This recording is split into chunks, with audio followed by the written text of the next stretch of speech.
Hi, it's Miss Jennifer, and we're going to do a few things today. First, I'm going to read to you about the history of Earth Day and why we celebrate it. And then we're going to read 2 books, and I'm going to tell you some jokes. So, what is Earth Day? Did you know that each year there's a special day to celebrate our planet? Every year on April 22nd, over 100 different countries celebrate Earth Day. That makes Earth Day the largest and most celebrated environmental event. The very first Earth Day was celebrated in the United States on April 22nd, 1970. It was started by Senator Gaylord Nelson. He was a senator in Wisconsin. He started Earth Day to help teach others about the ways to help the environment. We still celebrate Earth Day today every year. On Earth Day, people work together to make our Earth a greener place. They help by planting trees, picking up trash, and attending Earth Day parades. They also help by telling others the reasons why we need to take care of our Earth.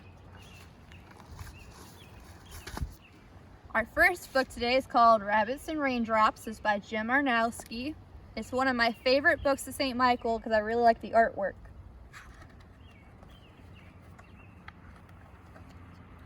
This book's dedicated to Darren, and it's got little bunnies in their nest. Mother Rabbit sits by her nest under a hedge at the edge of the green lawn.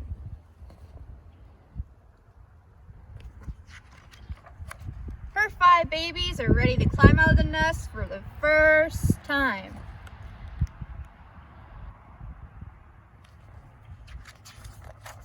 Mother Rabbit hops out into the bright sunlight, onto the green grass.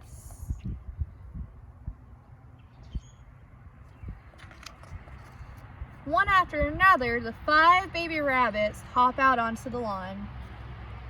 I like looking at the animals around. There's a gecko at the bottom.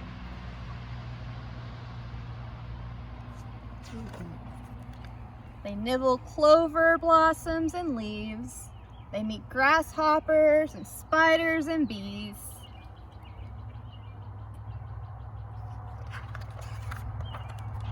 All of a sudden, the sky turns dark and big, heavy raindrops begin to fall.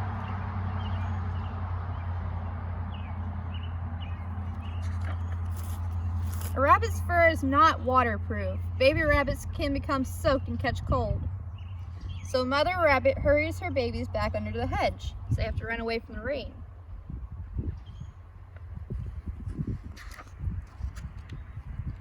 From their dry shelter, 5 baby rabbits watch the rain pouring down. Again, they got a ladybug hiding with them. I think they got some worms. There's little ants in the corner. This book's great because there's always so many pictures to find. A butterfly flutters in under the hedge and rests on a dry leaf. The bunnies are all looking at it.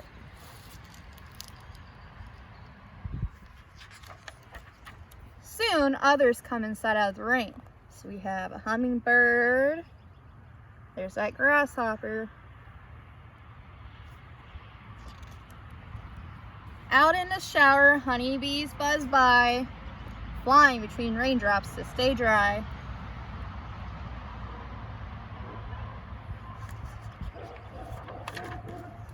Suddenly the shower ends and the last few raindrops splatter down. Look, it's hitting a turtle.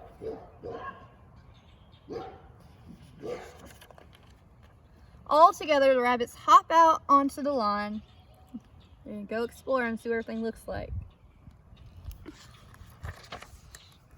taste the wet grass and to play rabbit tag in the sun. You see everyone's enjoying the nice wet lawn. And there's the red clover. So that's the end of that book. We're going to read our next book. Our next book is called Whose Nest, and it was illustrated by Troughton. So it's kind of fun to see all the animal nests.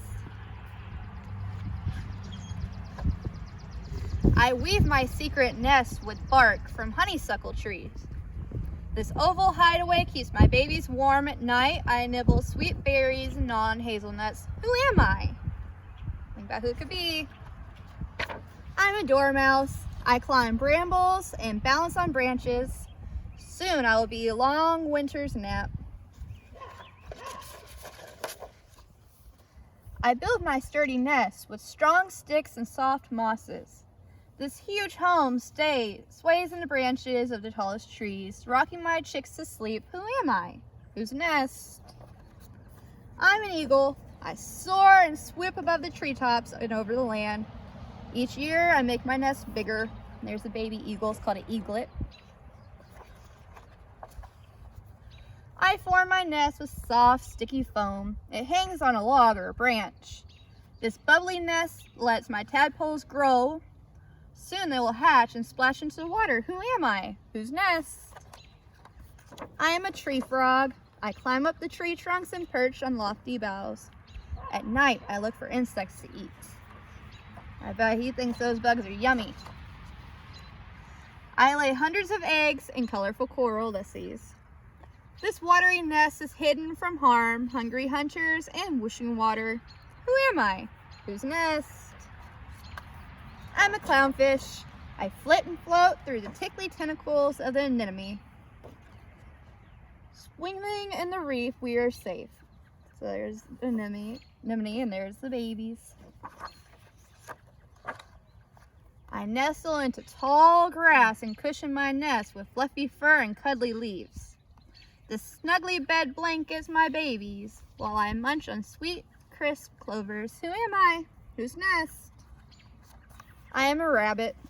I hop, hop, hop across the sun-soaked grass. If it rains, I nuzzle into a warm, dry burrow. And we just read about rabbits. I tunnel in the deep, dark earth to make my sheltered home. This den of waxy cups is built quietly below the bustling garden. Who am I? Whose nest? I am a bumblebee. I buzz and bounce from flower to flower. When winter comes, I hide from the snow and the cold.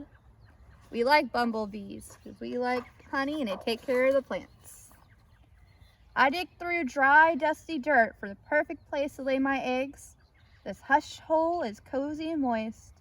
Here my eggs will be snug until they hatch. Who am I? Whose nest?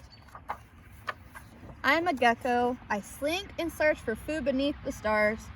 But when the sun shines, I will curl up and snooze. So my big kids know it's called being nocturnal because it does everything at night. I tuck away my tiny nest. It's soft and made from moss and feathers. This little haven can barely be seen in a tree, perfectly perched. It will not topple in the wind or a storm. Who am I? So whose nest? It's a pretty nest. I am a hummingbird. I swiftly sail, searching for sweet nectar to sip on in the summer. I fly away when autumn chills the air. And it talks about our people who wrote the book. So Guy Thornton, he painted his first bird at the age of 4 years old. That's how old some of you guys are. And he hasn't stopped since. After completing a zoology degree in London, Guy began to illustrate and paint full-time.